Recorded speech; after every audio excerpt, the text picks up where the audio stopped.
بارود الكبريت بولعهم ما بتنافس مع الصيص بمتعهم على البيت بقطعهم بجريهم منهج حامي. السلام عليكم كل الحب والاحترام. ما بطول كثير. بالنسبه للمدام او الحبيبه قلبي شحت يعني انتوا شفتوا في السوشيال ميديا ناشر لها صور قصيره ومعاه واحد حاضنه. لا يا عمي عيب يا عمي استغفر الله العظيم يا رب.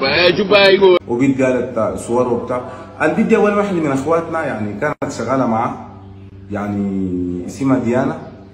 هددتها بالصور قالت دايره 10,000 دولار. خلاص نحن ما عندنا مشكله في القروش لكن برضه التهديد مالي واثر. قلنا لها انشري طيب لانه مرتي انا واثق فيها شنو والولد اللي معاه الحاضنه ده باطل اصلا هو ما شغال يعني ما راجل واحد بوم بام باب بادا باب بوم باو.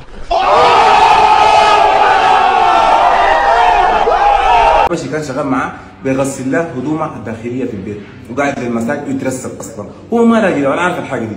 الشيء الثاني شاهد والله زوله محترمه وزوله عندها الحريه في نفسها وزوله يعني بجد انا ما قادر يعني ما قادر اصف بس هي زوله ما شاء الله. لا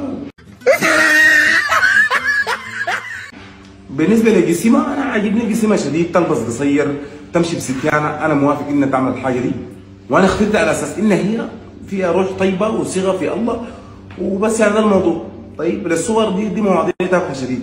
الولد ده اصلا باطل وهي كانت اتجوز يا اخوه الصغير. خلاص ده كل الموضوع. والبنت اسمها ديانا كانت شغاله معاه في البيت في المطبخ اصلا.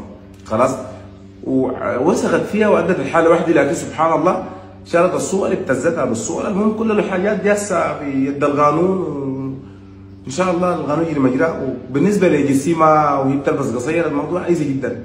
تلبس في الركبه فوق الركبه حاجه جميله وانا موافق على الحاجه دي وما اديها الحريه تعمل ايش. طيب واللي كان الواد حكرر الواد هو اصلا باطل يعني لك التحيه من هنا يا باطل. These nuts.